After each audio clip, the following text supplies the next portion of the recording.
여러분, 이 장면을 기억하시나요? 2018년 스페이스X의 팔콘 헤비 로켓이 화성을 향해 첫 발걸음을 내딛는 순간입니다. 그 안에 실린 것은 단순한 스포츠카가 아니었지요. 그것은 한 남자의 꿈, 그리고 인류의 미래에 대한 비전을 담은 상징이었습니다. 일론 머스크는 어린 시절부터 별과 우주에 매료된 소년이었죠. 남아프리카 공화국에서 태어나 캐나다를 거쳐 미국으로 온 그는 기술과 사업을 통해 세상을 바꾸겠다는 결심을 합니다. 1999년 그는 온라인 결제 서비스 페이팔로 첫 성공을 거두었고요. 이 자금을 기반으로 전혀 새로운 꿈을 꾸기 시작했지요. 그것은 바로 인류를 멸종의 위험으로부터 구원하는 것이었습니다. 나는 인류가 단일 행성에서 벗어나 다행성 종족이 되어야 한다고 믿습니다. 그렇지 않으면 멸종은 시간 문제일 뿐입니다. 2002년 그는 스페이스X를 설립해서 화성이라는 새로운 도전을 시작합니다. 하지만 초기에는 아무도 그를 진지하게 받아들이지 않았지요. 스페이스X의 목표는 단순히 로켓을 쏘아 올리는데 그치지 않았습니다.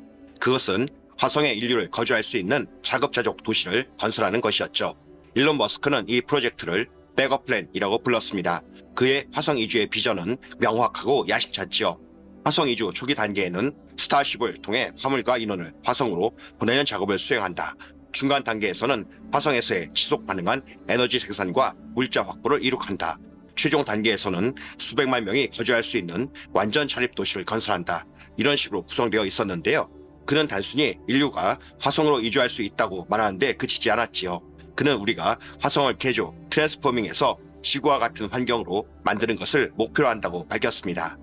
화성을 지구화하는 것은 기술적으로 가능하며 이는 수백 년에 걸친 인류의 역사적인 프로젝트가 될 것입니다. 하지만 일론 머스크의 꿈은 모두가 환영한 것은 아니었지요. 2006년 스페이스X는 첫 번째 로켓 발사에 실패합니다. 두 번째, 세 번째 발사마저도 실패하며 사람들은 일론 머스크를 미친 억만장자라고 부르기 시작했지요. 화성? 그가 농담을 하고 있는 것 같군요. 이건 현실적인 목표가 아닙니다.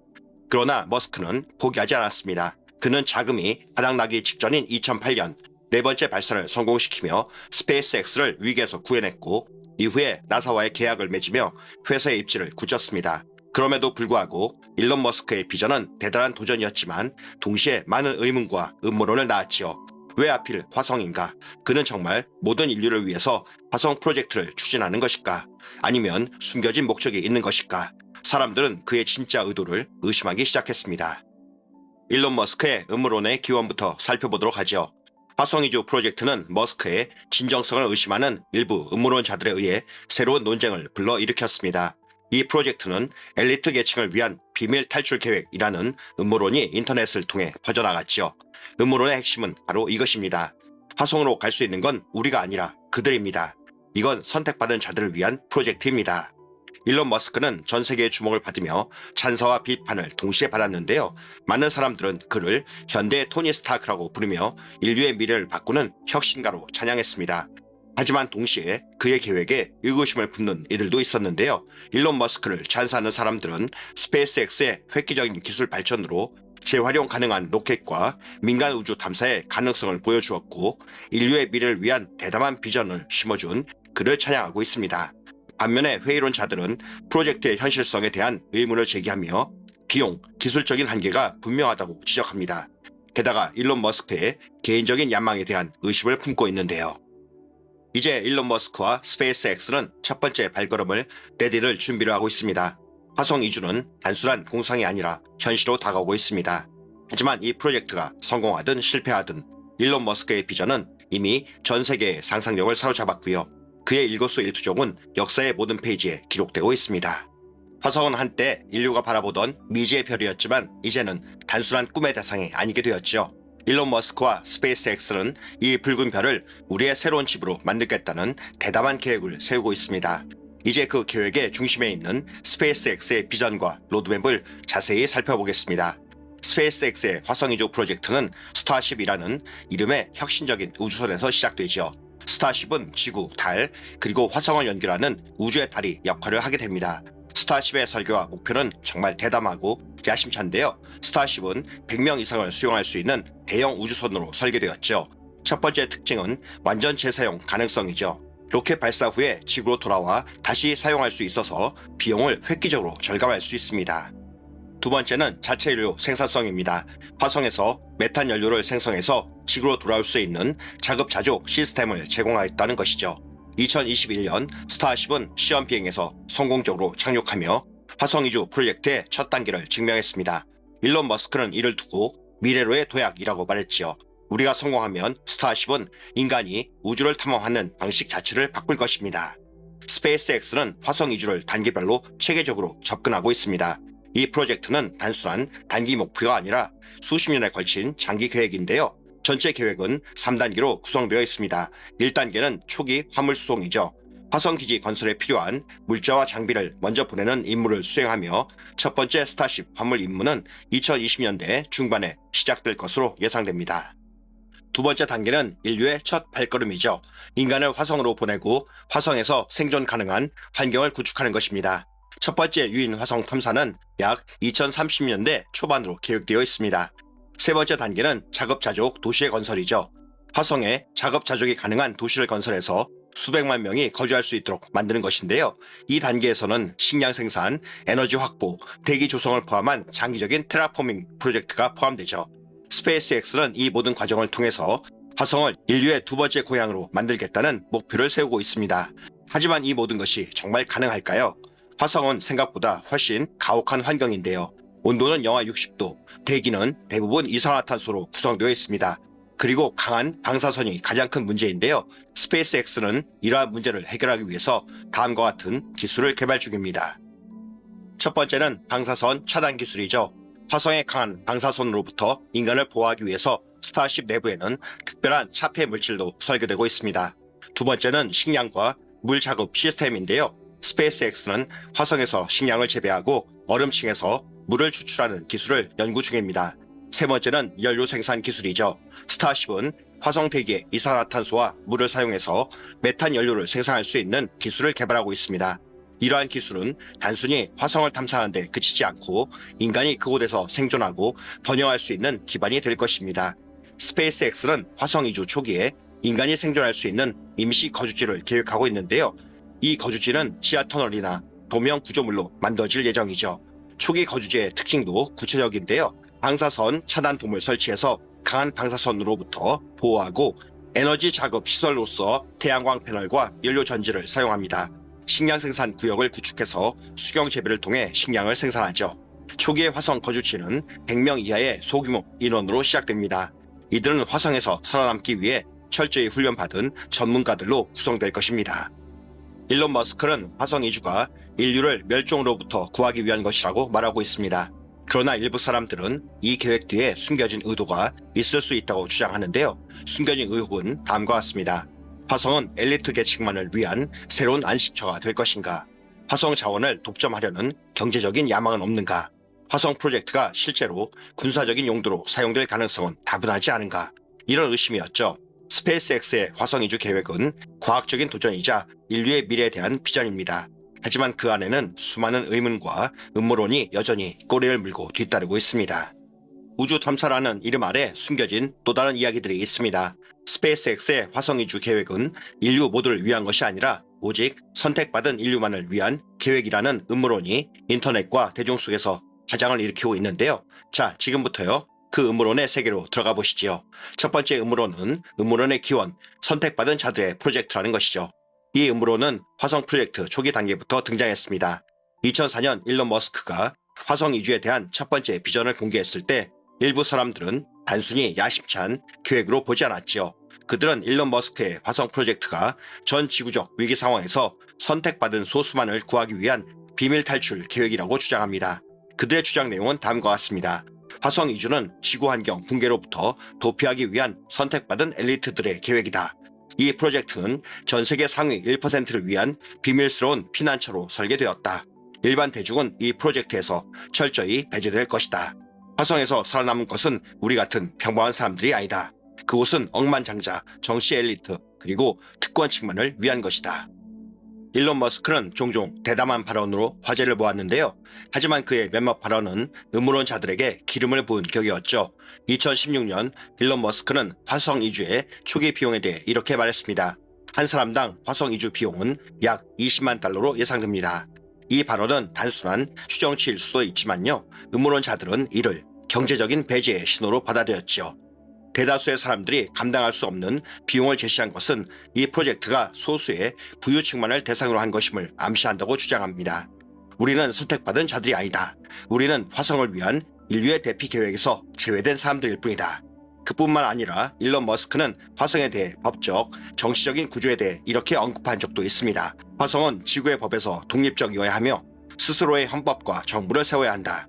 이 발언은 화성을 새로운 엘리트 세계의 시작점으로 보는 음모론자들에게 강력한 근거가 되었습니다. 실제로 화성 이주 프로젝트에는 천문학적인 비용이 들어가는데요. 스페이스X는 초기 개발 비용만 해도 수백억 달러에 달한다고 밝혔으며 이는 중산층 이하의 사람들이 감당할 수 없는 금액으로 보입니다. 실제로요, 화성 이주 초기 비용은 다음과 같죠. 스타쉽 제작 및 발사에 약 20억에서 50억 달러가 예상되고요. 화성 거주지 건설 및 유지에 추정치로만 약 100억 달러 이상이 소요된다고 합니다. 자, 그렇다면 스페이스X의 화성 이주 프로젝트는 모든 인류를 위한 것일까요? 아니면 경제적으로 여유로운 계층만을 위한 비밀 계획일까요? 이 질문은 많은 이들에게 의문을 남겼는데요. 흥미롭게도 음모론자들은 과거 사례를 들어 화성 프로젝트와 연결짓고 있습니다. 첫 번째는 노아의 방주와 비유하는 것인데요. 일부 음모론자들은 화성 프로젝트를 성경의 노아의 방주와 비유하며 선택받은 소수만이 새로운 세계로 이동할 것이라고 주장합니다. 두 번째는 냉전시대의 비밀벙커이죠. 과거 냉전시대에 미국 정부와 엘리트들은 대규모 핵전쟁에 대비해 비밀벙커를 건설했습니다. 음모론자들은 이러한 역사가 화성 이주 계획과 맥락을 같이 한다고 주장하죠. 화성은 현대판 노아의 방주입니다. 우리가 알지 못하는 사이에 선택받은 자들이 미래를 준비하고 있습니다. 스페이스X와 관련된 투자자들 역시 이 음모론을 강화시키는 데 일조하고 있습니다. 구글은 스페이스X에 막대한 투자를 진행하며 기술 지원을 약속했지요.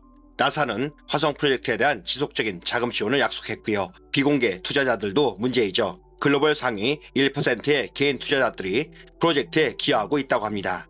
음모론자들은 이러한 협력 구조를 통해서 스페이스X가 단순히 민간 기업이 아니라 엘리트의 비밀 계획을 대행하는 조직이라고 주장합니다. 선택된 인류만이 화성으로 간다. 이 음모론은 단순한 공상이 아니라 스페이스X의 활동과 일론 머스크의 발언 속에서 끊임없이 의문을 던지고 있습니다. 우리가 알고 있는 화성은 그저 붉은 사막일까요? 아니면 그 아래 숨겨진 또 다른 세상이 있을까요? 과학자들은 화성 표면 아래에 거대한 용암 터널이 존재한다고 말하고 있는데요. 화성의 용암 터널은 수백만 년 전 화산 활동으로 형성된 자연적인 공간으로 인간이 화성에서 생존할 수 있는 가장 유력한 장소로 손꼽히고 있습니다. 용암 터널은 방사선을 차단할 수 있는 두꺼운 지반으로 구성되어 있고요. 극한의 온도 변화로부터 보호막 역할을 수행하며 내부에 얼음층이 존재할 가능성이 있습니다. 나사는 이미 용암 터널 탐사를 위한 로봇 개발에 착수했지요. 스페이스X가 이러한 용암 터널을 화성 초기의 거주지로 활용하려는 계획을 가지고 있다는 추측이 나오는 근거이기도 합니다. 음모론자들은 화성 표면 위의 기지보다 지하 도시가 스페이스X의 진짜 목표라고 주장합니다. 그 이유가 무엇일까요? 화성 표면의 강한 방사선 때문에 지하 환경은 자연적으로 방사선을 차단합니다. 화성 표면은 낮과 밤의 온도차가 극심하지만은 지하는 상대적으로 안정적이죠. 게다가 지상보다는 지하 터널이 소행성 충돌이나 극한 날씨로부터 안전할 수 있습니다. 음모론자들은 스페이스X가 이러한 지하 터널을 활용해서 화성에서 완벽한 자급자족 도시를 건설할 계획이라고 믿습니다. 이는 단순한 기지 건설이 아니라 인류가 새로운 문명을 구축하는 데 필요한 모든 요소를 포함한 대규모 프로젝트라는 것이죠. 흥미롭게도 일론 머스크는 화성 지하 도시 음모론을 뒷받침하는 또 다른 연결고리를 제공합니다. 바로 그의 또 다른 회사 더 보링 컴퍼니인데요. 더 보링 컴퍼니라는 회사의 실체가 정말 미스터리하죠. 이 회사는 터널 굴착과 교통 시스템 개발을 목적으로 설립되었고요. 지구에서 효율적인 터널 네트워크를 구축하려는 목표를 가지고 있죠. 하지만 음모론자들은 더 보링 컴퍼니의 기술이 지구뿐만 아니라 화성의 지하 도시 건설을 위해 개발된 것이라고 주장합니다. 실제로 일론 머스크는 화성에서 터널 네트워크를 구축하는 것이 가능하다는 언급을 한 바 있습니다. 화성에서 터널을 뚫는 것은 지구보다 훨씬 쉬울 것입니다. 중력이 약하기 때문이죠. 머스크의 2018년 발언이었죠. 화성 지하도시 음모론은 사실 공공연한 비밀입니다. 과거에도요, 엘리트들은 지구에서 비밀 벙커와 기지를 건설하며 자신들만의 생존 계획을 세웠기 때문이죠. 음모론자들은 구체적으로 미국의 체인이 마운틴 복합체를 지목하는데요. 이곳은 핵전쟁 대비를 위해 건설된 지하군사 기지입니다. 또 다른 장소는 바로 먹거리 저장소인데요. 노르웨이의 스발바르 세계 종자 저장고이죠.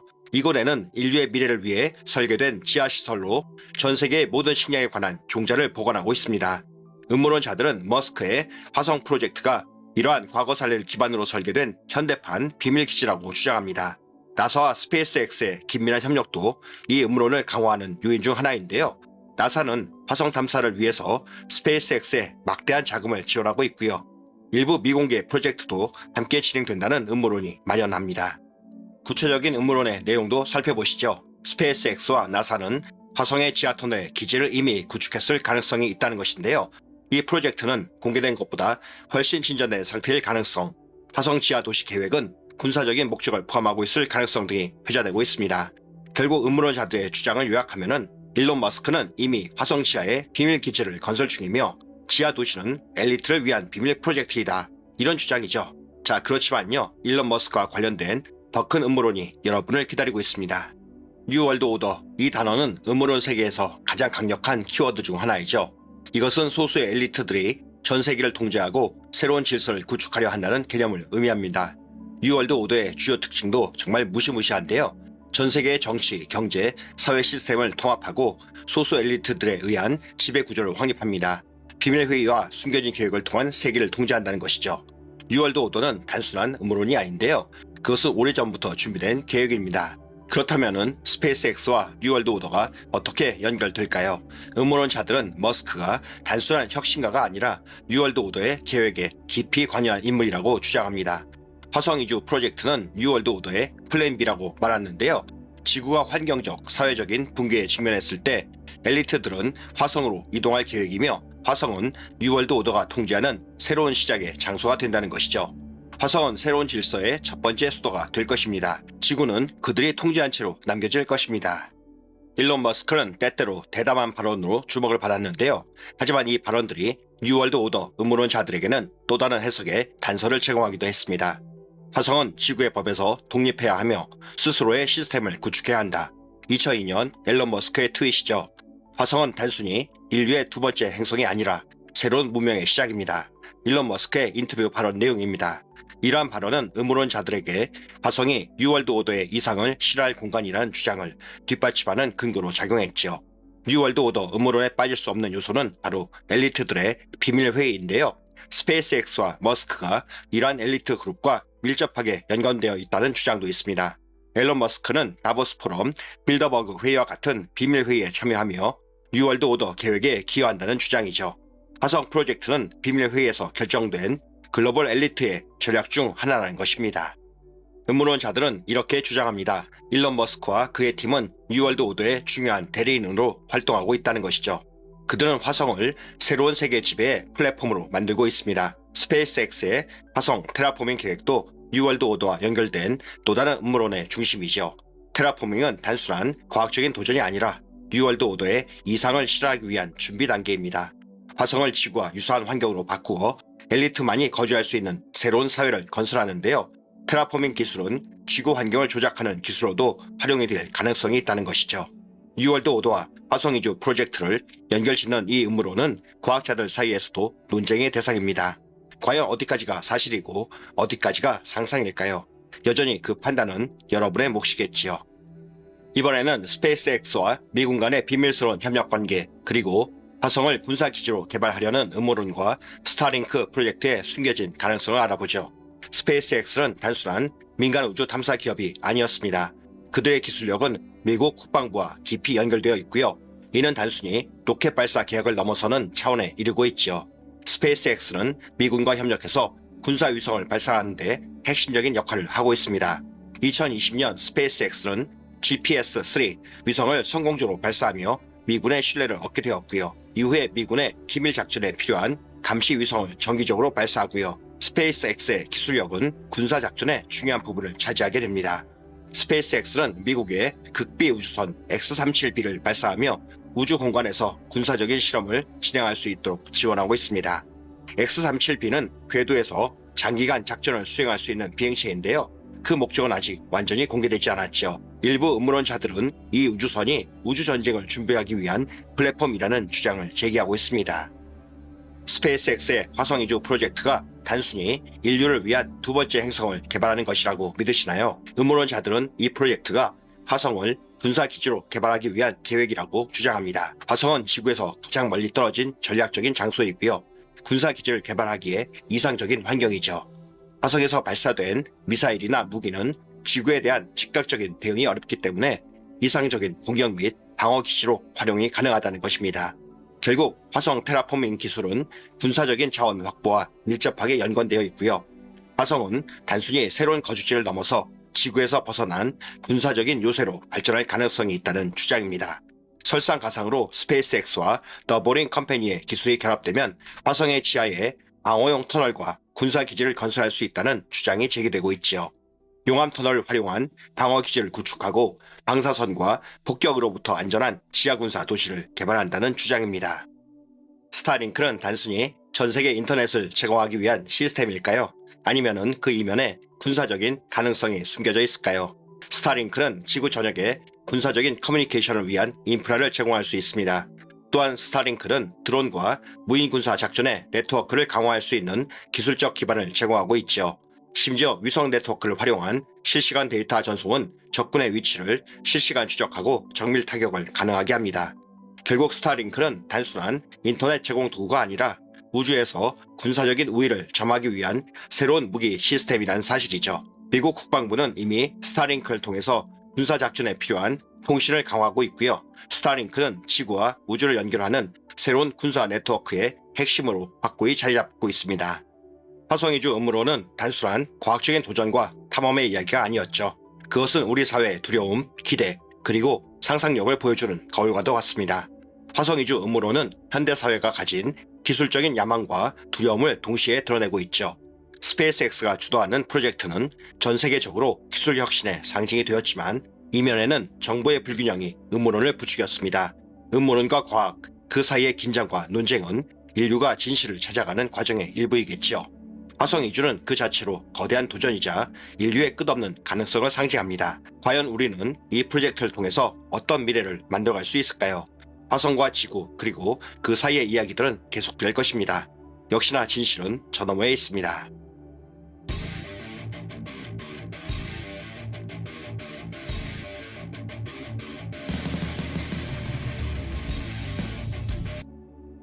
(2019년) 미 국방부는 비공개 AI 기술 회의를 개최했습니다. 이 회의의 목적은 AI를 군사작전에 어떻게 적용할 것인가를 논의하는 것이었죠. 하지만 이 회의에서 다뤄진 내용 중 특정 비행체 UAP에 대한 데이터 분석이 포함되어 있었다는 의혹이 제기되었습니다. 2021년 한 내부 고발자는 당시 회의 참석자 명단에 오픈 AI의 대표가 포함되어 있었다고 폭로했죠. 오픈 AI는 공식적으로 군사 프로젝트에는 참여하지 않는다라고 밝히고 있지만은 이 회의에서 논의된 내용이 UAP 감시 및 예측 시스템과 관련이 있다는 주장이 제기되었습니다. 2022년 익명의 내부 고발자가 펜타곤과 한 민간 AI 기업이 체결한 비공개 계약 문서를 폭로했죠. 이 문서에는 AI가 UAP의 움직임을 추적하고 미래의 출현 위치를 예측하는 프로젝트가 포함되어 있었습니다. 흥미로운 점은 이 계약서에서 오픈 AI의 연구 방식과 유사한 데이터 처리 방법이 명시되어 있었다는 점이죠. 내부 문서에 따르면 이 비밀 프로젝트는 프로젝트 블랙 허라이즌이라는 코드명으로 진행되고 있습니다. 이 프로젝트의 목적은 위성, 군용 레이더, AI 기반 분석 시스템을 결합해서 UAP의 이동 경로를 예측하는 것이었지요. 내부 문건에 따르면 미 국방부는 프로젝트 오라클이라는 비밀 프로젝트를 운영하고 있습니다.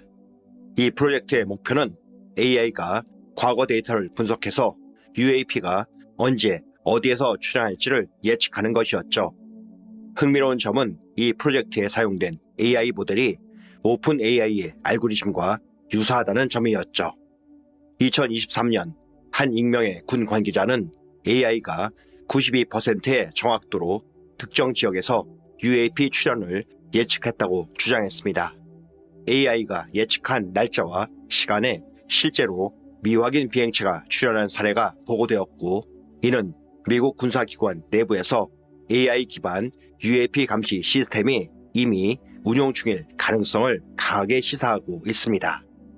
여러분은 혹시 초능력으로 적을 감시하고 심지어 죽일 수 있다고 믿으시는지요? 미국 정부는 수십 년 동안 비밀리에 초능력 병사, 즉 사이킥 솔저들을 활용한 프로젝트를 운영해 왔습니다. 특히 CIA와 국방정보국 DIA는 냉전 시대부터 초능력을 활용한 첩보 활동을 연구해 왔죠. 그 중에서도 가장 유명한 것이 바로 스타게이트 프로젝트입니다. 스타게이트 프로젝트는 1970년대부터 1995년까지 운영된 비밀 군사 프로젝트인데요. CIA와 국방정보국 DIA가 주도했습니다. 이 프로젝트의 목표는 원격 투시를 연구하고 실제 작전에 적용하는 것이었죠. 유명한 원격 투시 전문가 잉고스와는 소련의 비밀 군사 시설을 원격 투시로 관찰하는 데 성공했다는 기록이 남아 있습니다. 1970년대와 80년대 CIA는 인간 정신을 이용해 원격 살해 기술을 연구하고 있었다는 주장이 제기되었죠. 일부 연구원들은 특정한 초능력자가 특정 인물을 원격으로 조종하거나 신체적인 손상을 가하는 것이 가능하다는 것입니다. 즉, CIA는 이미 수십 년 전부터 사이킥 암살 기술을 연구하고 있었으며 이것이 오늘날에도 계속 사용되고 있을 가능성이 있다는 것입니다. 또 하나의 악명 높은 CIA 프로젝트를 살펴봐야겠죠. 그것은 바로 MK울트라입니다. MK울트라는 1950년대부터 1970년대까지 CIA가 운영한 비밀 프로젝트로 목표는 단 하나였죠. 인간의 정신을 조작하는 방법을 연구하라. 이 프로젝트는 신체적, 정신적 고문을 포함한 비윤리적인 실험들을 통해서 인간의 정신을 제어하고 특정한 방식으로 행동하도록 유도할 수 있는 방법을 연구했습니다. 이 실험의 또 다른 목표는 인간을 완벽한 암살자로 만드는 것이었죠. 즉, 특정한 암호나 신호를 통해서 사전에 프로그램된 사람이 암살 임무를 수행하도록 만드는 것이었습니다. 즉, 인간의 정신을 조종하는 실험이 끝난 것이 아니라 더욱 정교한 형태로 발전해서 원격 살해 기술을 연구하는 단계로 넘어갔다는 것이죠. 이제 우리는 한 가지 중요한 질문을 던져야 합니다. CIA는 정말 원격 살해 기술을 보유하고 있으며 이를 실제로 실행했을까? 만약 이 기술이 실존한다면 수치를 발라지는 그 기술의 희생자일 수도 있습니다. CIA와 국방부는 수십 년 동안 사이킥 암살을 연구해왔습니다. 그렇다면 어떤 방식으로 이루어졌을까요? 고도의 집중력과 의도를 통해서 타겟의 생체 리듬을 교란한다. 원격 투시를 활용해 타겟의 신체 상태를 정확히 파악한다. 텔레파시, 텔레키네시스 등 특정한 초능력적인 기술을 이용해 뇌파를 변조하거나 심박수를 변화시킨다. 타겟이 갑작스러운 심장마비나 뇌출혈을 일으키게 한다는 것입니다. 1980년대 초 CIA 내부에서 비밀리에 사이킥 스나이퍼 프로젝트가 논의되었죠. 그 목표는 바로 어느 장소에서든 특정한 목표를 제거할 수 있는 원격 살해 기술을 개발하는 것이었습니다. 우리는 수많은 내부 고발자들이 의문의 죽음을 맞이한 사례를 알고 있죠. 필립 슈나이더, UFO 관련 비밀 정보를 폭로한 후에 수상한 방식으로 사망했습니다. 게리 맥키넌, 미국 정부의 UFO 관련 파일을 해킹한 후에 강력한 법적 조치로 억압을 당했죠. 윌리엄 밀턴 쿠퍼, UFO 비밀 정보 프로그램을 폭로한 후에 총격전으로 사망했습니다. 이들은 공통적으로 어떤 거대한 진실을 알고 있었고 그것을 세상에 공개하려 했습니다. 그리고 수치르 발라지도 같은 운명을 맞이했습니다. 우리는 흔히 정부하면 대통령, 의회, 대법원과 같은 공식적인 기관을 떠올리죠. 하지만 정치의 세계에서 이보다 더 깊고 어두운 그림자가 존재한다는 주장이 끊임없이 제기되고 있습니다. 바로 딥스테이트, 즉 보이지 않는 국가 권력의 실체이죠. 2014년 전직 국방부 관계자인 마이클 로프그레는 그의 저서에서 미국에서 진짜 권력을 가진 자들은 선출된 정치인이 아니라 그 뒤에서 움직이는 숨겨진 권력층이다 라고 주장했죠. 그는 CIA, NSA, FBI와 같은 정보기관, 월스트리트의 금융 권력, 군산 복합체, 그리고 실리콘밸리의 거대 기술 기업들이 서로 얽혀 있으며 이들이 정책을 결정하고 통제한다고 폭로했습니다. 1961년 드와이트 아이젠하워 대통령은 퇴임 연설에서 군산 복합체의 위험성을 경고했죠. 그는 국방산업과 정부가 결탁하면 국가가 군사주의로 빠질 위험이 있다라고 밝혔습니다. 그러한 경고가 바로 오늘날 딥스테이트의 핵심인 것입니다. 존 F 케네디 대통령의 암살은 여전히 미스터리로 남아있죠. 공식적으로는 리 하비 오스왈드 단독 범행이라고 결론 났지만은 CIA 내부 문서와 증언에 따르면 그가 군사정보기관과 무관하지 않다는 정황이 계속 나오고 있습니다. 실제로 JFK는 생전에 CIA를 견제하려 했고 연방준비제도를 개혁하려 했으며 딥스테이트의 개입을 우려하는 발언을 여러 차례 남겼죠. 딥스테이트는 실리콘밸리와 거대 기술 기업들이 정보기관과 협력해서 AI, 데이터 분석, 감시 시스템을 강화하는 데 깊이 관여하고 있다는 의혹이 있습니다.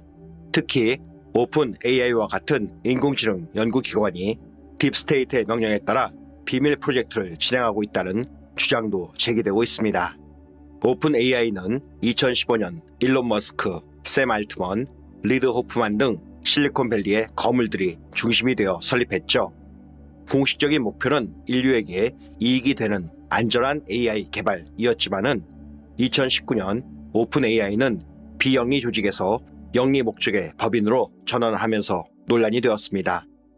특히 마이크로소프트와 100억 달러 규모의 계약을 체결하면서 오픈 AI의 방향성은 급격하게 변했지요. 연구소는 점점 더 군사적, 산업적, 상업적 응용을 위한 AI 개발에 집중하게 되었고요. 여기서 검은 예산 프로젝트, 블랙 버짓 프로젝트 의혹이 등장합니다. 특히 오픈 AI는 미확인 비행체 UAP 관련 데이터를 비밀리에 수집하고 이를 AI 모델에 학습시키는 프로젝트를 수행 중이라는 의혹이 꾸준히 제기되었죠. 이러한 과정에서 내부에서 위험한 진실을 알리게 된 한 연구원이 있었고 그가 바로 수치르 발라지였습니다. 우리는 흔히 AI 기술이 실리콘밸리의 천재 프로그래머들에 의해 발전했다고 생각하지만은 실제로는 CIA와 NSA와 같은 기관들이 훨씬 오래전부터 데이터를 수집하고 분석하는 인공지능 기술을 연구해 왔습니다. 1947년 설립된 미국 국가안보국 NSA는 에셜론 프로젝트를 통해 전 세계의 통신 데이터를 감청, 저장, 분석하는 시스템을 구축했지요. 이를 통해 미국 정부는 해외뿐만 아니라 자국 내의 전화통화, 이메일, 팩스, 인터넷 사용 패턴을 감시하고 있었습니다. 2013년 에드워드 스노든이 폭로한 프리즘 프로젝트는 더욱 충격적이었죠. 미국 정보기관이 구글, 애플, 마이크로소프트, 페이스북 등 거대 IT 기업들과 협력해서 사용자들의 데이터를 수집하고 AI를 활용해서 감시 시스템을 운영하고 있었다는 사실이 밝혀진 것입니다. 우리가 확실히 알 수 있는 것은 수치르 발라질은 너무 많은 것을 알았다는 것이죠. 그는 오픈 AI 내부에서 진행된 비밀 프로젝트를 발견했고 이를 폭로하려 했습니다. 하지만 그가 살아있는 한 이 프로젝트의 실체가 세상에 알려질 위험이 있었지요. 그 결과 그는 의문의 죽음을 맞이했습니다. 이것이 단순한 사고였을까요? 아니면 CIA, 딥스테이트, 그리고 오픈 AI가 함께 꾸민 완벽한 제거 작전이었을까요? 수치르 발라지의 죽음이 공식 발표되기 전에 현장에는 이미 FBI 요원들이 도착해 있었다는 증언이 있습니다. 뉴욕 경찰 NYPD가 그의 사망 현장을 확보하기도 전에 FBI가 먼저 도착했다는 점은 극히 이례적이죠. 왜 FBI는 경찰보다 먼저 이 사건을 다루었을까요? 이것은 그가 숨기고 있던 정보가 미국 정부의 기밀 사항과 관련되어 있을 가능성을 강하게 시사합니다. FBI는 자살로 사건을 종결하는데 극도로 빠른 결정을 내렸으며 심층적인 조사를 하지 않았죠. 이 모든 정황을 보면 FBI가 단순한 수사기관이 아니라 사건을 덮으려는 역할을 수행한 것처럼 보입니다. 즉, 수치르 발라지는 단순한 AI 연구원이 아니라 미국 정부의 기밀 프로젝트와 연결된 정보를 알고 있었던 내부 고발자였다는 것이죠. 수치르 발라지 이외에도 비슷한 사례가 존재합니다. 디지털 자유를 외쳤던 천재 에런 스워츠는 인터넷 자유를 주장하며 대중이 정보를 쉽게 접근할 수 있도록 해야 한다고 주장했던 천재 프로그래머이자 디지털 운동가였죠. 그는 MIT와 하버드에서 연구를 하며 JSTOR라는 유료 학술 논문 저장소에서 수십만 개의 논문을 다운로드했습니다. 그의 목표는 명확했죠. 지식은 모든 사람이 자유롭게 접근할 수 있어야 한다. 하지만 이 사건 이후 의문의 자살로 위장된 사고로 생을 마감했습니다. 구글의 AI 프로젝트 내부 고발자 바넷 누벤은 2019년 구글의 비밀 AI 프로젝트를 폭로한 후에 실종되었습니다. 그는 구글이 미국 정부와 정보기관과 함께 인공지능을 사용한 감시 시스템을 개발 중이라고 주장했죠. 그는 내부 자료를 외부로 공개하려고 했지만 그 직후 그는 실종되었고 오늘날까지도 그의 행방은 묘연합니다. 오픈 AI와 연결된 AI 윤리를 주장했던 제임스 포레스트는 AI 윤리를 연구하던 학자였죠. 그는 오픈 AI, 구글, 마이크로소프트 등의 AI 프로젝트를 분석하며 AI가 기술적 윤리를 위반하고 있다라는 보고서를 작성했습니다. 그는 오픈 AI 내부에서 AI 모델이 무기화될 가능성에 대해 강한 우려를 표명했죠.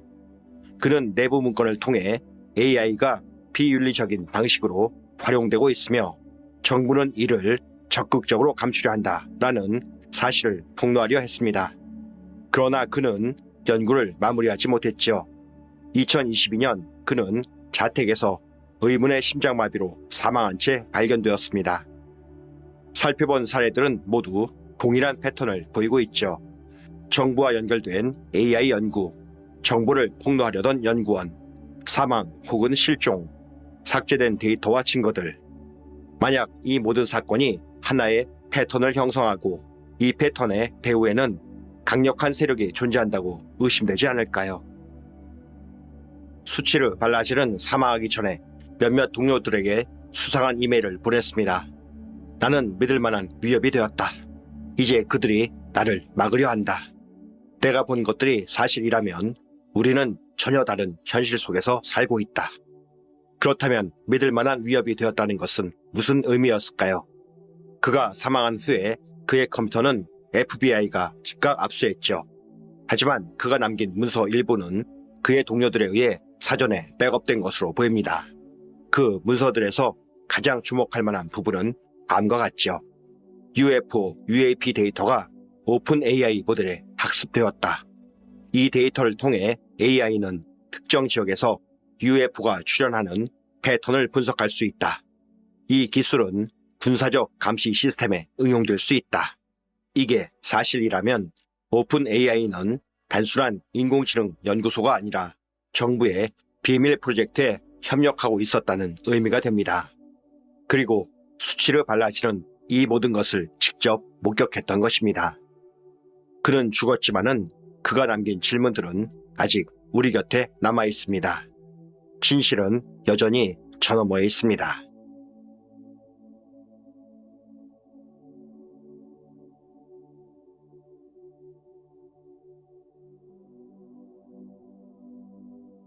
우주라는 미지의 바다를 건너는 설계자 일론 머스크. 이 아저씨는 진짜 천재일까요? 아니면 천재와 멍청이 사이에서 외줄타기를 하는 인물일까요? 도대체 왜 그토록 치열하게 화성 탐사와 트랜스포밍을 외치는 걸까요? 일론 머스크가 늘상 강조한 것은 인류 다행성 종족화였죠. 지구는 소중하지만 갑작스러운 운석 충돌이나 태양 플레어 폭발이 일어난다면 인류는 한순간에 멸종할 수 있다고 경고하고 있습니다. 구약 성서 노아의 홍수 전설처럼 인류 문명도 방주를 필요로 한다는 것인데요. 일론 머스크는 스페이스X라는 거대한 방주를 통해 화성을 제2의 거주지로 삼아 인간이라는 종을 보존하려는 원대한 비전을 품었던 것입니다. 물론 표면적으로는 그렇죠. 하지만 일부 음모론자들은 화성 이주는 단지 일론 머스크의 개인 프로젝트가 아니라 지구 엘리트가 비밀리에 준비해온 인류의 선별 계획이라고 주장합니다. 지구에 남겨질 다수의 대중을 통제하기 위해 소수 정예만 화성으로 이주시킨다는 검은 속셈이죠. 또 다른 이유는 기술 고도화와 산업 확장은 물론 새로운 경제 생태계 구축을 위한 게임 체인저 전략입니다. 스페이스X가 세계 최초로 성공한 로켓 재사용 기술은 발사 비용을 획기적으로 낮췄죠. 화성 미션은 이 기술의 극한 실험장이자 미래 우주, 물류, 관광, 자원, 채굴 사업의 전초기지인 셈이죠. 고대 그리스 사람들은 인간이 날개를 달고 하늘을 나는 것은 불경이라고 비난을 했지만 결국 이카로스 실화는 인류의 비상을 상징하게 되었습니다. 일론 머스크는 이카로스의 날개 대신 과학의 날개를 달고 화성으로 날아가려 합니다. 이는 단순한 사업이 아니라 인류 정신의 초월을 상징하는 우주 종교적 의뢰이기도 하지요. 그렇지만 그 이면에는 스페이스X가 CIA, NSA 등 미국 첩보기관과 은밀히 데이터를 교류하고 있다는 소문이 돌기도 하죠. 화성 탐사선에 탑재된 센서들이 국방 감시용으로 활용될 수 있다는 관측도 있습니다. 심지어 자국민까지요.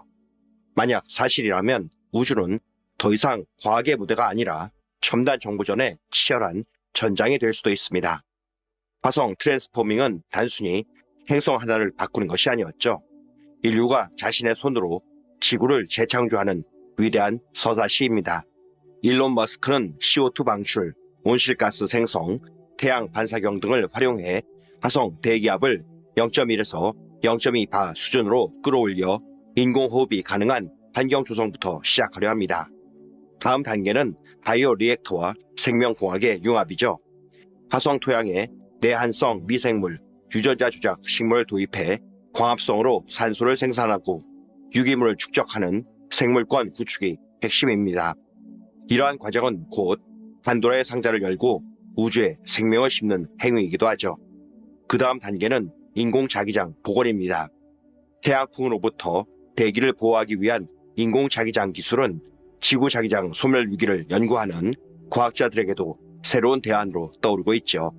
화성 실험이 성공하면 언젠가 지구자기장 이상으로부터 우리를 지키는 실험적 방패막이 될 수도 있겠습니다. 일론 머스크는 초기 거주자를 기압돔 지하기지에 수용한 뒤에 점진적으로 개방형 도시를 확장할 계획이죠. 이는 새로운 정치, 사회 시스템을 실험해 볼 수 있는 기회이기도 합니다.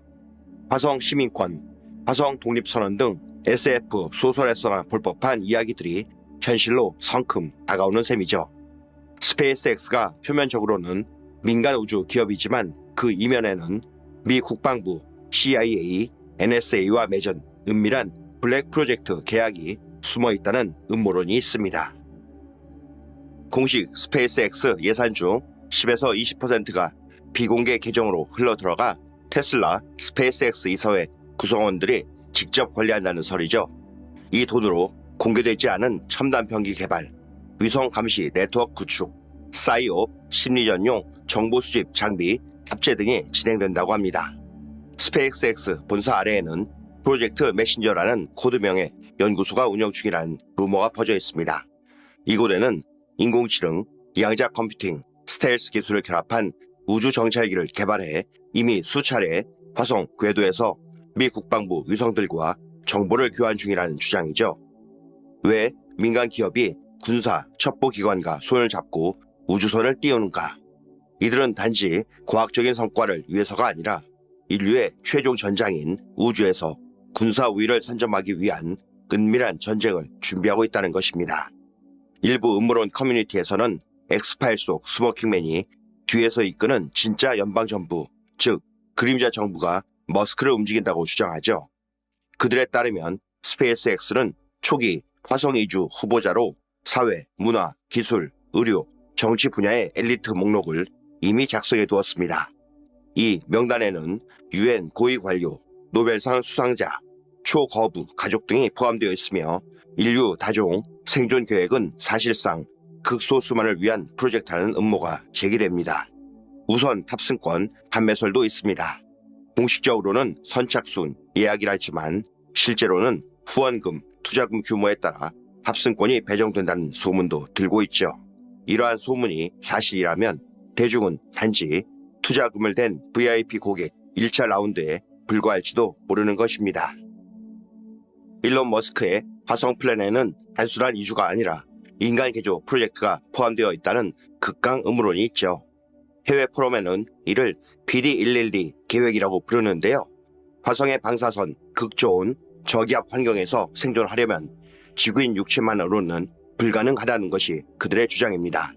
따라서 스페이스X는 극비리의 CRISPR 유전자 편집 기술과 나노머신 주입을 결합해 방사선 저항, 저산소 저항, 극한 온도, 적응 능력을 갖춘 포스트 휴먼을 양산 중이라는 충격적인 루머이죠. 일론 머스크가 개발 중인 뉴럴링크 칩을 화성 거주민에게 이식해서 실시간 우주 데이터와 뇌파 연결을 시도한다는 이야기도 있습니다. 이 칩은 대기 상태, 기술 장비, 정서 상태를 모니터링해서 중앙통제소와의 생체 리모트 컨트롤을 가능하게 한다는 것이죠. 이러한 음모가 사실이라면 화성인은 더 이상 자유의지를 가진 존재가 아닙니다. 오히려 화성 정부의 생체 기계화 군인 또는 감시 요원으로 전락할 수 있다는 섬뜩한 전망이 펼쳐지죠. 일론 머스크가 지구 종말 시나리오를 사전에 시뮬레이션 하면서 화성을 안전지대로 구축한다는 가설도 있습니다. 가이 감슨 박사라는 내부 고발자는 스페이스X는 이미 지구 종말급 위험, 운석 충돌, 핵전쟁, 인공지능 반란 등을 가상으로 시뮬레이션 한 뒤에 화성 기지를 플랜 B 본부로 준비 중이라고 폭로했습니다. 화성뿐 아니라 달, 케레스, 유로파 등 태양계 곳곳에 비밀 대피소가 구축되어 있다는 소문도 돌고 있죠. 스페이스X는 이들 거점 네트워크의 허브 역할을 맡고 있다는 것입니다.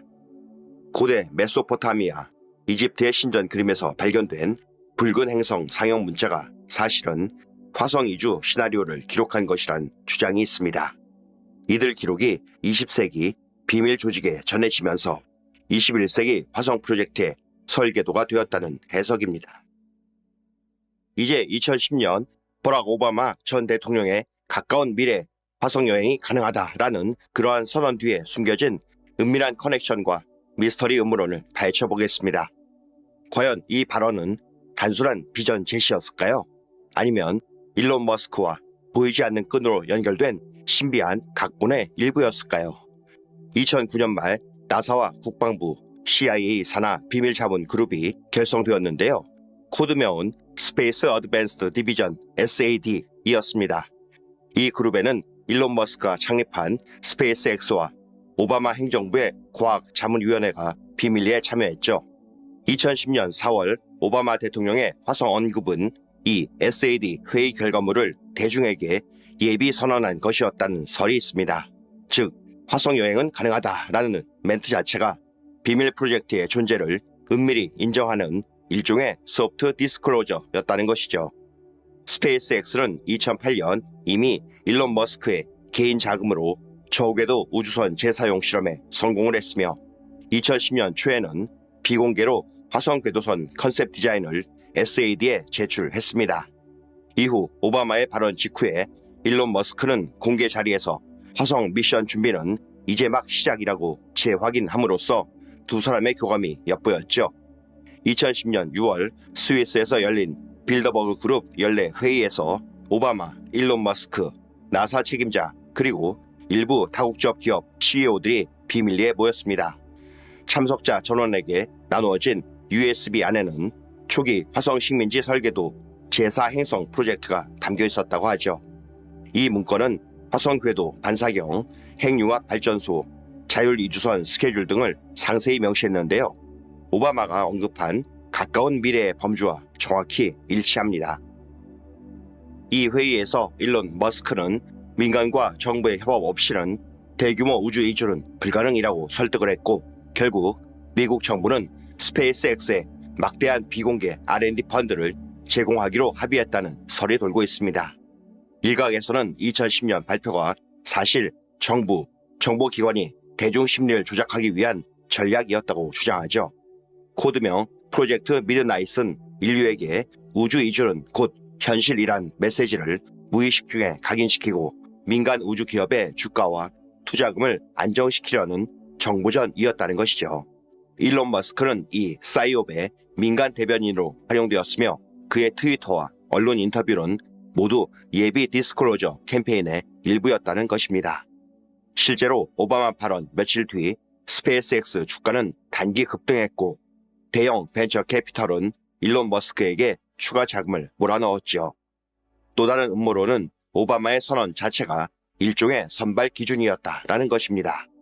곧 화성 이주 아카데미가 비밀리에 운영 중이며 주요 인재풀을 정부, 산업, 학계 엘리트로 구성했다는 것이죠.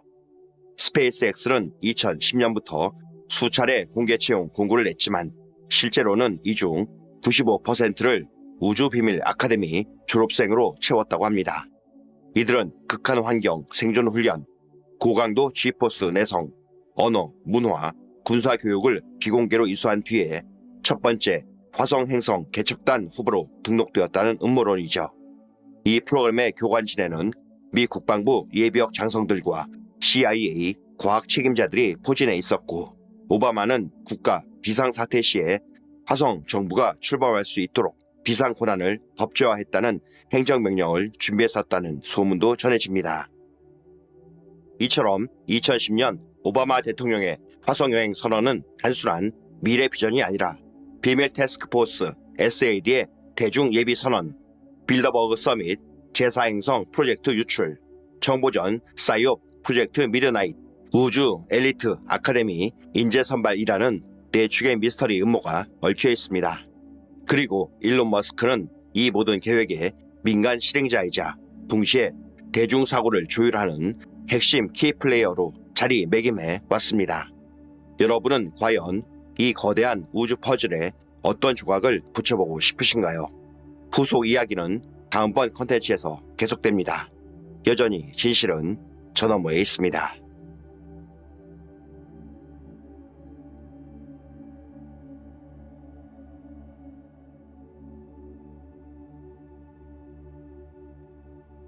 자, 우리는 화성 미스터리를 추적하려 여기까지 왔습니다. 페이스 온 마일스, 레르타 파일, 채사르, 그리고 프로젝트 스타게이트, 주 맥모니글의 증언, 프로젝트 레드선과 윌리엄 루트리지의 증언, 그리고 독일 나치와 불일 협회, 그 중심에 있던 미스터리한 여인 마리아 오르시까지 모두 파헤쳐왔습니다. 이제 남은 것은 맞습니다.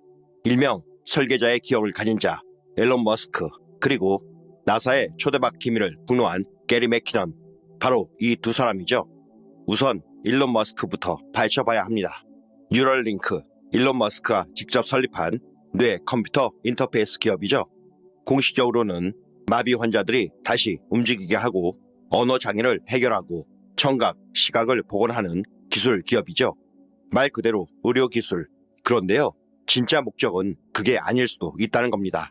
일론 머스크는 뉴럴링크의 목표를 두고 이렇게 말했죠. 뇌와 인공지능을 연결하지 않으면 인간은 도태될 것이다.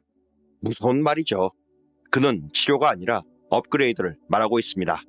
그리고 이게 단순히 기술의 진보를 의미하는 게 아니라 인간 존재 방식의 재정이란 것이죠. 뉴럴링크는 정말로 기억을 복구하는 기술일까요? 아니면 기억을 심는 기술일까요? 이 둘은 완전히 다릅니다. 전자는 과거의 나를 되찾는 것, 후자는 새로운 나를 설치하는 것입니다. 뉴럴링크는 실리콘 전극에 뇌를 심고 뇌파 데이터를 실시간으로 읽어냅니다. 초기에는 단순한 전기적 신호, 예컨대 팔을 움직이고 싶은 의도, 시선을 이동하고 싶은 명령 등을 디코딩하는 방식이었죠. 하지만 지금은 다릅니다. 인간의 의도뿐 아니라 감정, 상황 맥락, 선택 패턴까지도 읽고 있습니다. 이건 말이죠, 단순한 뇌기계 인터페이스가 아니었죠. 이건 의식 기계 인터페이스였습니다. 자, 그렇다면 말이죠, 의식을 동기화한다는 건 무엇을 의미할까요? 뉴럴링크가 동기화하려는 건 의식의 패턴입니다. 패턴, 감정이 떠오르는 조건, 특정 단어에 반응하는 뇌의 반응, 기억을 재생할 때의 뇌파 진동수, 이런 모든 것을 의미하겠죠. 그렇다면 말이죠, 뉴럴링크는 의식의 진동 구조를 기록하고 재생하려는 장치라는 겁니다. 자, 그럼요. 이걸 거꾸로 해석해 보자고요. 만약 특정 진동 패턴을 뇌에 삽입할 수 있다면요. 특정 기억을 재생만 하는 게 아니라 이식할 수도 있다면요. 여기서 나오는 게 바로 기억 주입이라는 개념이었죠. 마치 하드디스크에 있는 파일을 복사해서 다른 컴퓨터에 붙여넣는 것처럼 말이죠. 이건요, 단순한 의학 기술이 아니라 존재론적 질문이란 겁니다. 나는 누구인가? 내 기억은 진짜 내 것인가? 내가 느끼는 감정은 진짜 내 안에서 나온 것인가? 영화 블레이드 러너 기억나시죠? 레플리컨트는 인간의 기억을 이식받아 진짜처럼 살았지요. 하지만 기억이 이식된다는 건 그 사람의 인격과 정체성도 설계될 수 있다는 겁니다. 뉴럴링크는 지금 그러한 경계선을 건드리고 있습니다. 일론 머스크는 이렇게 말했죠. 인간은 진화하지 않으면 뒤처진다. 그런데 이 아저씨 말이죠. 진화를 생물학적 변이가 아니라 기술적 동기화로 해결하려는 겁니다. 그럼 질문은 이겁니다. 그가 말하는 진화의 목적은 무엇인가? 생존일까요? 아니면 복원일까요? 그는 화성 이주를 꿈꾸고 있습니다. 지구는 끝날 수 있다. 우리는 화성으로 가야 한다. 그런데요, 여기서 중요한 건 간다가 아니라 돌아간다 일 수도 있다는 점입니다. 이 관점에서 해석을 해보자고요. 그렇습니다. 뉴럴링크. 그것은 인류의 초기 설계와 공명하려는 장치일 수도 있습니다.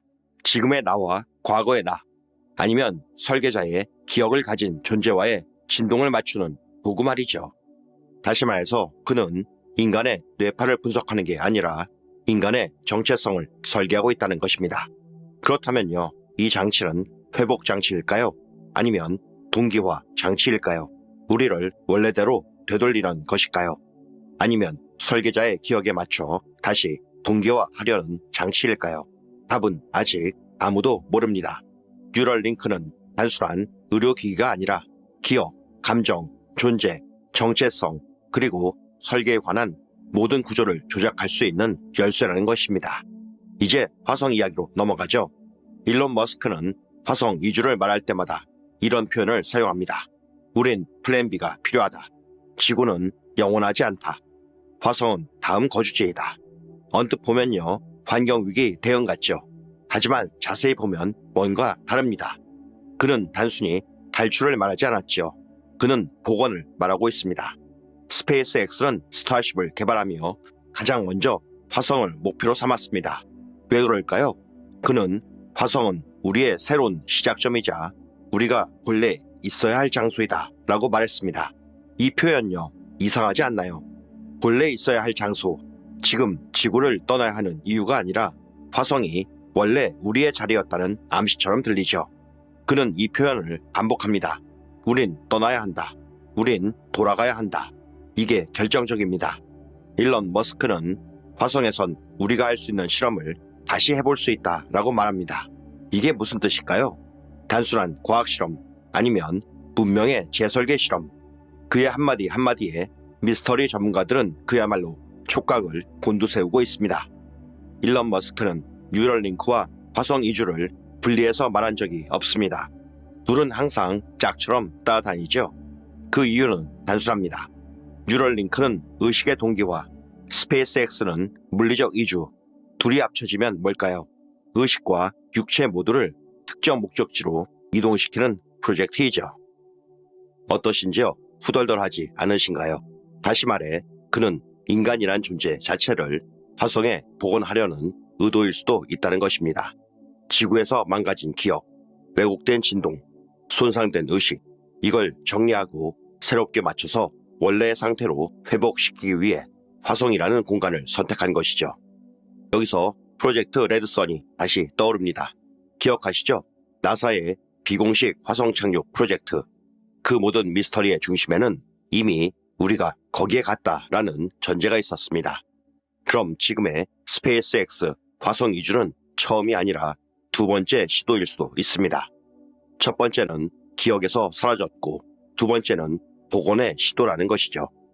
화성은 역사 속에서 항상 잊혀진 전쟁, 과거의 문명, 붕괴된 구조물의 행성으로 묘사되어 왔습니다. 헤르메스 전설, 로마 신화의 마르스, 심지어 성경 외경에 등장하는 하늘의 붉은 별까지 전부 화성을 전쟁과 파괴 그리고 다시 돌아갈 곳으로 묘사를 했죠. 집단 무의식 속에 화성은 기억의 저장소입니다. 그리고 머스크는 그 저장소에 접속하려는 것이죠.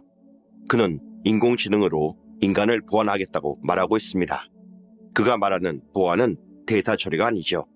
기억의 정렬입니다. 그리고 그 기억을 불러올 장소로 화성을 간 것이죠.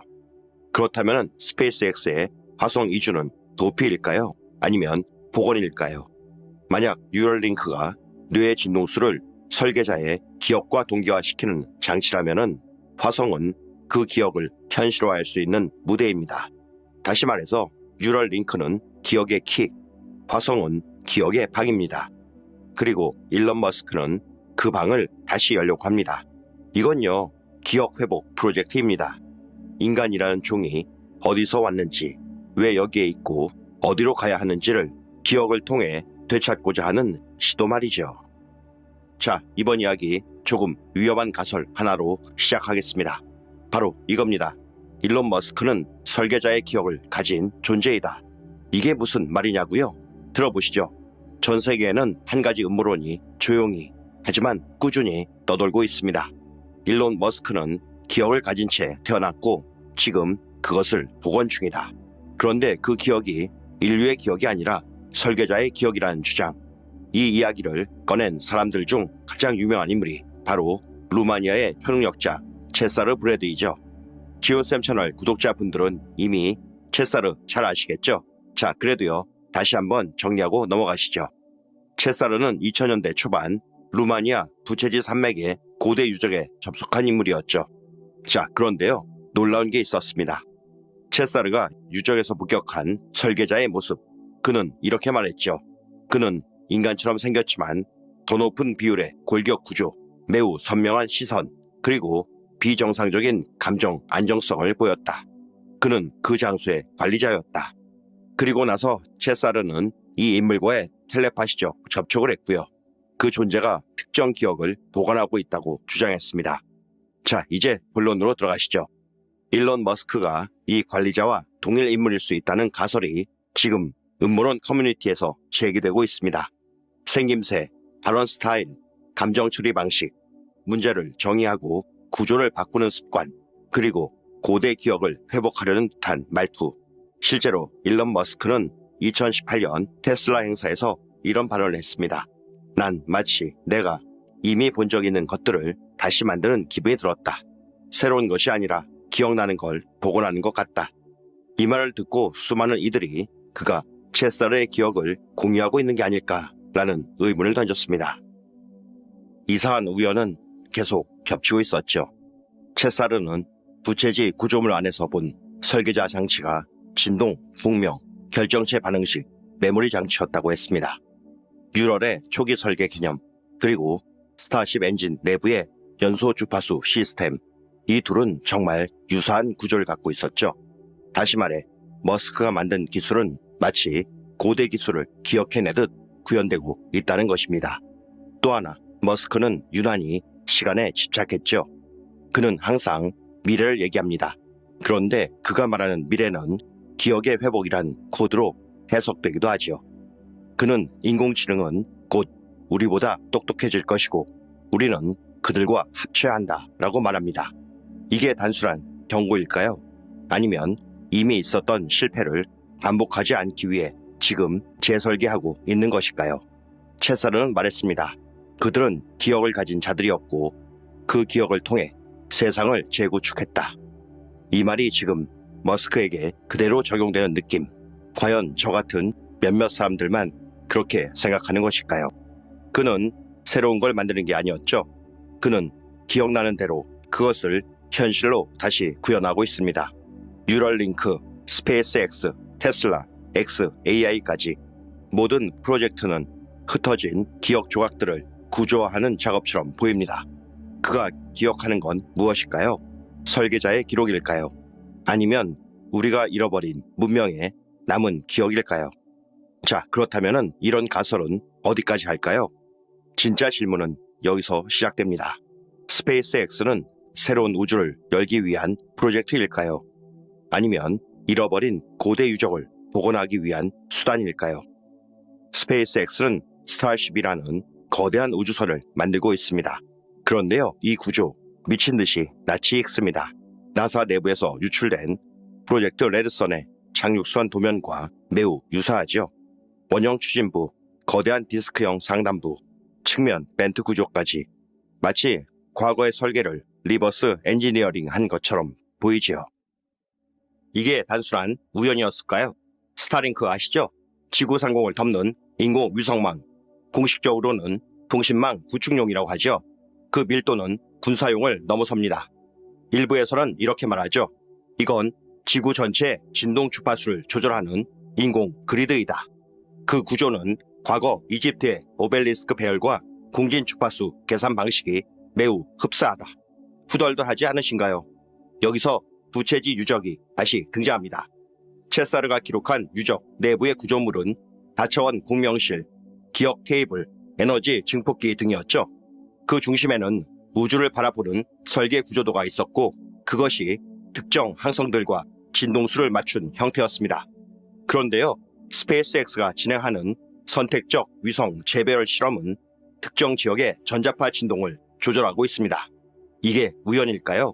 아니면 그 구조도를 다시 현실에 복원하려는 실험일까요? 그가 만든 인공지능 기업 XAI는 뭘 하고 있을까요? 단순한 챗봇 아니죠. 그들은 의식구조 모델링을 연구하고 있습니다. 인간의 감정, 판단, 논리 패턴을 진동수 단위로 해석하는 방식. 마치 고대 설계자의 사고 방식을 해독하려는 시도 같죠. 결국 이 모든 프로젝트는 하나로 수렴합니다. 스타쉽은 이동수단, 뉴럴링크는 기억수단, 스타링크는 공명수단, 그리고 XAI는 해독수단. 전부 연결돼 있죠. 그리고 이 모든 연결은 한 가지를 향하고 있습니다. 잃어버린 구조를 다시 만들기. 즉, 고대의 복원이죠. 이게 너무 SF 같다고요? 하지만 지금 진행되고 있는 모든 기술은 과거에 존재했던 것처럼 작동하고 있습니다. 고대 이집트는 피라미드를 통해 별과 연결됐고 수메르는 진동의 이름을 기록했죠. 부채지 유적은 설계자의 기억 저장소였고요. 앨런 머스크는 이 모든 것을 기술로 다시 만들고 있는 것입니다. 이제 소환시켜야 할 또 하나의 인물이 있습니다. 게리 맥키넌. 2002년 한 사람의 이름이 전 세계를 뒤흔들어 버렸죠. 영국 런던에 살고 있는 IT 기술자였는데요. 그런데요, 이 사람이 한 일은 지금 들어도 믿기지가 않을 만큼 간단했습니다. 미국 정부 서버에 비밀번호가 없는 컴퓨터들이 널려 있었다. 난 그냥 접속했을 뿐이다. 그리고 그가 본 것은 우리가 지금까지 단 한 번도 공식적으로 들어본 적 없는 정보들이었습니다. 그중 하나, Non-Terrestrial Officers, 지구의 임명, 지구의 활동, 지구의 배치, 다시 말해서 우주에 있는 누군가와 관련된 파일이었습니다. 이 사건요, 단순한 해킹이 아니었죠. 진짜 문제는 나사가 그 파일을 숨기려 한 태도였고요. 그가 본 정보가 지금까지 밝혀진 UFO 관련 폭로 중 가장 결정적인 열쇠였다는 사실이었습니다. 1999년부터 2002년까지 무려 2년 이상 게리 맥키넌은 매일 밤 한 가지 일에 몰두합니다. 바로 미군과 나사의 서버에 접속하는 작업이었죠.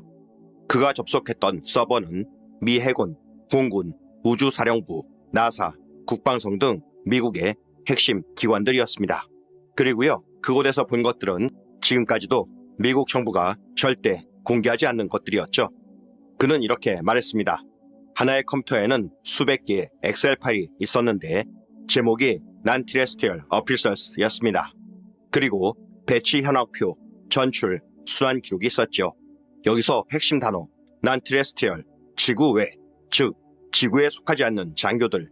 파일에는 그들의 계급과 이름, 그리고 그들이 배치된 우주선의 이름까지 적혀 있었습니다. 그런데요, 그 우주선 이름은 미국의 어느 군함 기록에도 존재하지 않았죠. 자, 여기서 질문 하나. 이 파일이 조작된 허위 문서였다면 왜 미국은 그를 70년형까지 처벌하려 했을까요? 그냥 웃고 넘기면 됐을 텐데요. 그가 본 또 다른 파일엔 이런 문구도 있었죠. Fleet to Fleet Transfer. 함대 간 전출, 지구상의 군함도 아닌 존재하지 않는 우주 함대 간의 인사이동. 게다가 게리는 이렇게도 증언합니다. 저해상도 흑백 이미지 파일이 있는데 분명히 그건 디스크 형태의 거대한 우주선이었습니다. 지구상에서는 볼 수 없는 구조였죠. 이쯤 되면 의문은 더욱 깊어집니다.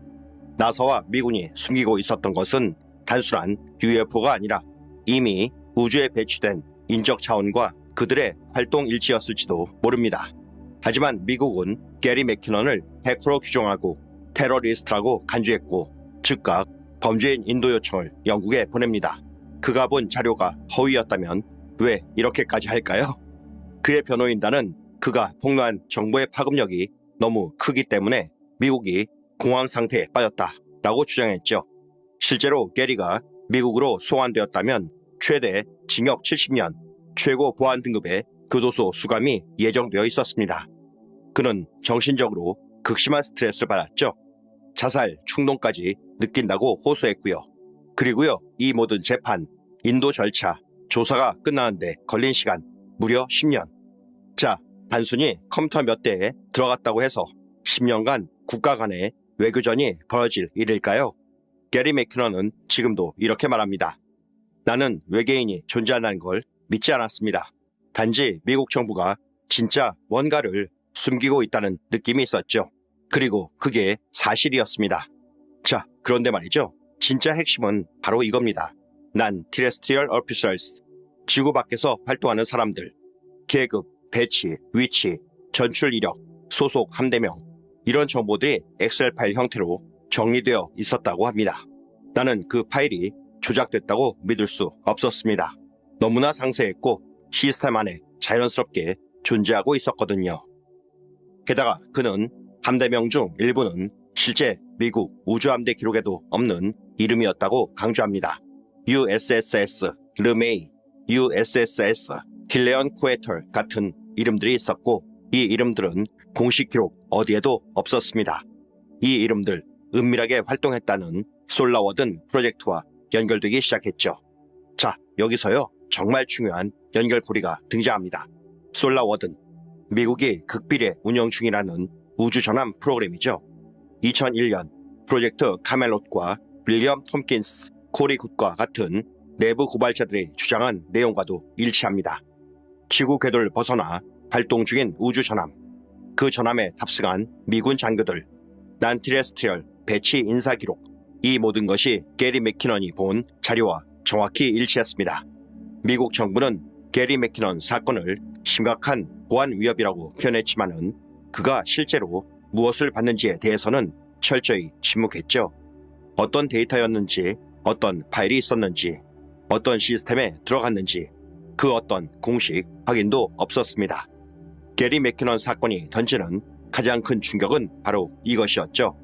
왜 나사는 그렇게 중요한 정보를 아무런 보안 없이 인터넷에 연결해놨을까요? 이건 단순한 실수였을까요? 아니면 의도된 유출이었을까요? 게리 맥키넌 사건은 이후 수많은 영화, 드라마, 소설의 모티브가 되었죠. 스노우든, 내부 고발자, 정보 유출, 감시 사회, 더 엑스파일즈, 미군, 나사, 숨겨진 진실, 외계 존재, 인디펜던스 데이, 우주 전함, 비밀 프로그램, 정부 은폐, 스타게이트 SG-1, 지구 밖 장교, 외계 문명, 전출 프로그램. 이 영화들이 다루는 상징, 지구는 단지 무대의 일부분일 뿐이며 배후에는 더 큰 함대와 명단이 있다. 게리 맥키넌 사건은 이 모든 이야기의 현실 기반 버전이 된 셈입니다. 이제 진짜 이야기를 꺼낼 때이죠. 솔라워든, 이 이름 들어보셨죠? 우리가 지금까지 알고 있던 그 어떤 군사 프로그램보다도 훨씬 조용하고 훨씬 오래되었고 훨씬 거대합니다. 게리 맥키넌이 나사 시스템에 접속해 난 티레스트리얼 오피서란 문서를 본 것도 충격적이었지만요. 더욱 충격적인 것은 그 장교들이 활동하는 무대였습니다. 지구가 아니라 우주, 그 장교들이 배속되어 있던 이름 없는 함대, 공식 기록엔 존재하지 않는 우주 전함들. 자, 그 모든 힌트가 가리키는 건 단 하나의 프로그램, 바로 솔라워든이었죠. 태양의 파수꾼이란 뜻인데요. 이 이름은 1980년대부터 이미 작동 중이었던 미 정부의 극비 우주 함대 프로젝트라고 알려져 있습니다. 2001년 게리 맥키넌보다 먼저 나선 내부 고발자 윌리엄 톰킨스. 그는 이렇게 말했죠. 미국은 이미 1980년대 초반 지구 궤도 밖에 군사함대를 배치했다. 그 이름이 바로 솔라워든이었다. 윌리엄은 실제로 미 해군 정보국에서 일하며 우주 프로그램 설계에 참여했던 인물이었습니다. 게다가 그는 구체적인 숫자도 언급했죠. 지구 저궤도상에 8척의 전함이 있고 지원함은 40척 이상. 이들이 외계 존재와의 충돌이나 협상 혹은 방어 목적의 임무를 수행 중이다. 이 말이 과장이라고요. 그렇다면 게리 맥키넌이 플릿 투 플릿 트랜스퍼란 단어를 나사의 서버에서 봤던 이유는 뭘까요? 전함 간 인사이동, 그리고 그 전함의 이름은 어디에도 존재하지 않았습니다. 우연일까요? 아니면 정말 존재하는데 우리가 모르는 것일까요? 여기서 또 한 명의 내부 고발자가 등장합니다. 코리 굿.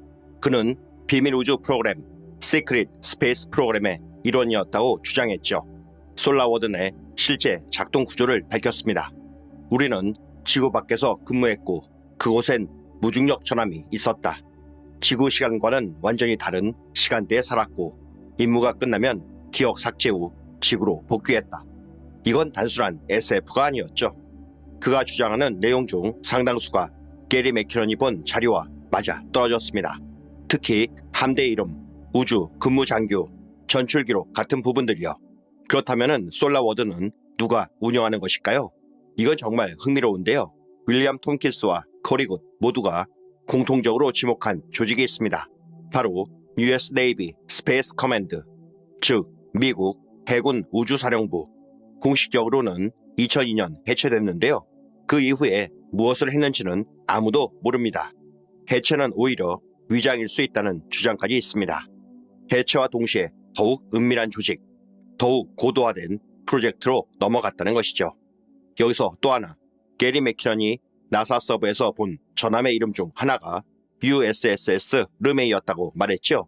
그런데요, 이건 미국 공군 전략사령부 창설자 커티스 르메이 장군의 이름이었습니다. 마치 해군 함정 이름처럼 붙여진 이 전함은 현실에는 존재하지 않지만 내부 고발자들이 언급한 솔라워든 전함 리스트에 동일하게 등장합니다. 그리고 또 하나, USSS 힐렌 코에터. 이건요, 초대 CIA 국장이었던 로스코의 힐렌 코에터의 이름이었죠. 미국의 첩보, 군사, 핵심 인물 이름이 왜 공식에는 존재하지 않는 우주선에 붙여있는 걸까요? 미국이 게리 맥키넌에게 적용하려던 형량이 얼마였는지 아시나요? 70년형. 맞습니다. 단순 해커에게 7년도 아니고 무려 70년형이었죠. 더 놀라운 건요, 그가 미국이 아니라 영국 국적의 민간인이라는 점이었죠. 미국은 그를 범죄인 인도 절차로 데려가려 했죠. 그 과정에서 엄청난 외교적 긴장감이 일어났습니다. 자, 왜 그랬을까요? 단순히 컴퓨터에 들어갔다고요. 그게 전부였다면 이렇게까지는 안 가겠죠. 그가 본 파일, 그게 바로 Non-Terrestrial Officers, Fleet to Fleet Transfers, 우주선 이미지들이었죠. 그러니까 미국이 진짜 숨기고 싶었던 건 접속 그 자체가 아니라 그가 봐버린 진실이었습니다. 이 지점에서 미국이 그를 반드시 미국 땅으로 데려오려 했던 이유가 드러나죠. 그가 본 내용을 외부에 발설하지 못하도록 막기 위해서, 재판 과정을 완전히 통제해서 내용 자체를 은폐하기 위해서, 미국 내 법체계로 처리해 언론과 외부 개입을 차단하기 위해서. 게다가 미국은 게리 맥키넌을 단순 해커가 아니라 사이버 테러리스트로 규정했습니다. 여기엔요, 명백한 의도가 있었죠. 사이버 테러 혐의가 적용되면 형량은 극대화되고 기소 증거는 비공개로 처리될 수 있습니다. 다시 말해 공개 재판 자체가 불가능해지는 구조였던 겁니다. 미국은 이런 방식으로 그가 본 파일의 존재 자체를 법적으로 완전히 지우려 했습니다. 그가 무슨 파일을 봤는지, 어떤 이미지를 봤는지 법정에서는 그걸 묻지도 따지지도 않게 되는 것이죠. 국가안보라는 이름의 면죄부입니다. 그 대신 미국이 선택한 건 단 하나, 침묵 그리고 강압. 반면 게리 맥키넌은 그러한 침묵 속에서 싸웠고 10년을 버텼고 결국 살아남았습니다. 하지만 그는 지금도 이렇게 말합니다. 내가 본 것은 진실이었다. 지금도 내 눈에 선하다. 그리고 그 진실은 아직도 공개되지 않았다. 그리고 이후 그는 모든 진술을 거부하고 침묵으로 일관하고 있습니다. 도대체 왜일까요? 그게 정말 미스터리하다는 겁니다. 자, 여기까지 따라오신 분들이라면 이제 궁금하실 겁니다. 그렇게 흩어져 있던 퍼즐 조각들이 결국 어디를 향하고 있었는가? 무수히 많은 챕터에서 등장했던 설계자, 파동, 기억의 구조물들, 그 모든 단서들이 가리키려는 건 단 하나의 좌표, 바로 화성의 사이도니아이죠. 나사가 절대 착륙하지 않으려 했던 그곳, 피라미드와 얼굴, 도시광장과 요새, 그리고 미공개 고대 유적까지, 그리고요, 퍼즐의 시작과 끝이 모두 연결되는 진짜 무대입니다. 더욱 중요한 건 이 사이도니아 지역 전체가 철저한 기하학적 배열로 이루어져 있다는 사실이었죠. DNM 피라미드와 인면체, 도시광장이라 불리는 구조물들의 위치를 이은 선이 19.5도 경사에서 황금비와 파이 비율을 동시에 만족시킨다는 수학자들의 분석이 있었습니다. 랜 플레밍, 리처드 호글랜드, 유진 말린 등의 연구자들은 이 배열을 자연적일 수 없는 설계 패턴이라고 규정했습니다. 자, 이 말은 뭘 의미하느냐 하면요.